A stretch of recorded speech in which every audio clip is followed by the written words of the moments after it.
welcome to my channel Journey to Success. Today we'll be discussing a poem on the Ncert Class 8 English textbook The Last Bargain by Rabindranath Tagore. So first let's know more about the poet. Rabindranath Tagore was an Indian poet, writer, playwright, composer, philosopher, social reformer, painter and an educator. He reshaped Bengali literature and music as well as Indian art with contextual modernism in the late 19th and early 20th centuries. He was born on 7th May 1861 at Kolkata. His famous work is Geetanjali. He was the first non-European poet to win Nobel Prize for Literature. Tagore also wrote the national anthem of India as well as Bangladesh. He passed away on 7th of August 1941. Now let's move on to the poem The Last Bargain. Come and hire me, I cried while in the morning. I was walking on the stone-paved road. Sword in the hand, the king came in his chariot. He held my hand and said, I'll hire you with my power. But his power counted for naught, and he went away in his chariot. In the heat of the midday, the houses stood with shut doors. I wandered along the cricket lane. An old man came out with his bag of gold. He pointed and said, I'll hire you with my money. He weighed his coins one by one, but I turned away. It was evening. The garden hedge was all aflower. The fair maid came out and said, I'll hire you with a smile. Her smile paled and melted into tears. She went back alone into the dark. The sun glistened on the sand and the sea waves broke waywardly. A child sat playing with shells. He raised his head and seemed to know me and said, I'll hire you with nothing.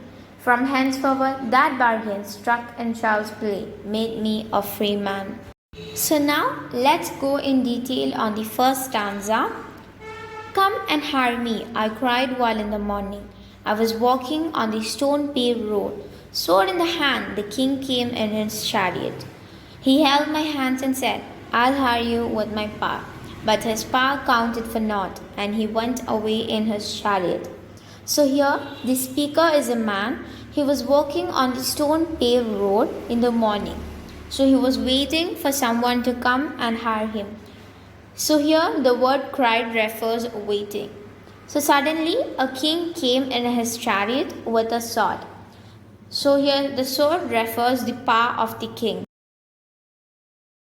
The king held the hand of the man and said that he'll hire him with his power. But for the man, the king's power counted for naught. Here the word naught refers nothing. And he went away in his chariot. So here the king offered the man to hire him. But for the man, the king's power was nothing. So he declined his offer, and that's why the king went away in his chariot. I hope you all understand. So now let's move on to the next stanza. In the heat of the midday, the houses stood with shut doors. I wandered along the cricket lane. An old man came out with his bag of gold. He pointed and said, I'll hire you with my money. He weighed his coins one by one, but I turned away. So now it's the midday. Here midday refers noon time. So the speaker is walking through the cricket lane. Now also he is waiting for someone to hire him. But no one is coming and all the houses stood with shut doors. This means that all the doors of the houses were shut down because of the heat of the sun. As it is known, we all know that it will be very hot.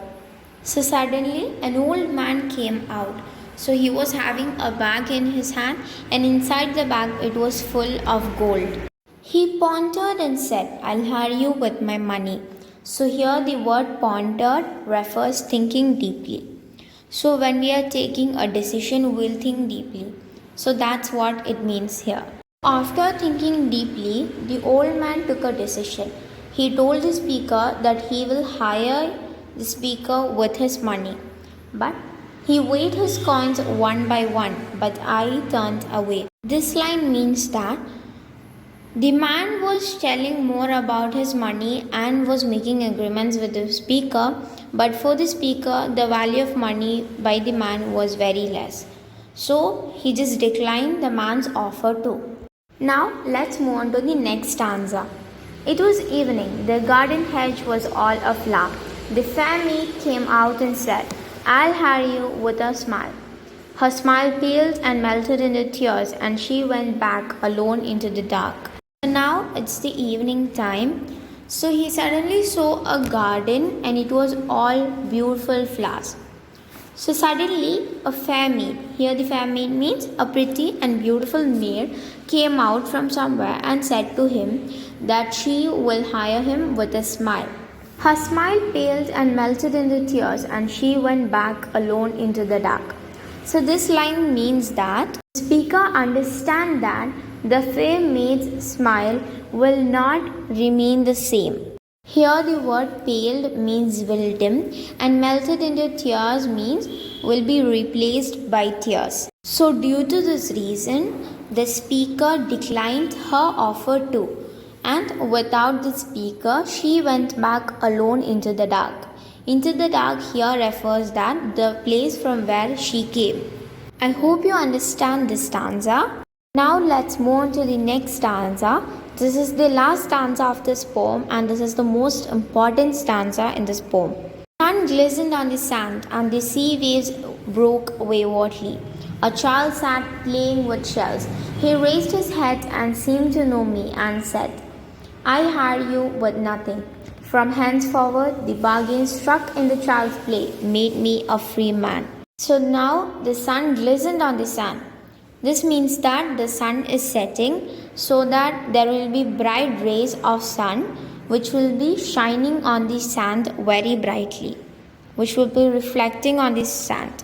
And the sea waves broke waywardly. So the poet is now on the seashore, and the sea waves broke waywardly means the sea waves doesn't have any control on them. Suddenly the speaker spotted a child sat and playing with his shells on the seashore. He raised his head and seemed to know me and said, I hire you with nothing.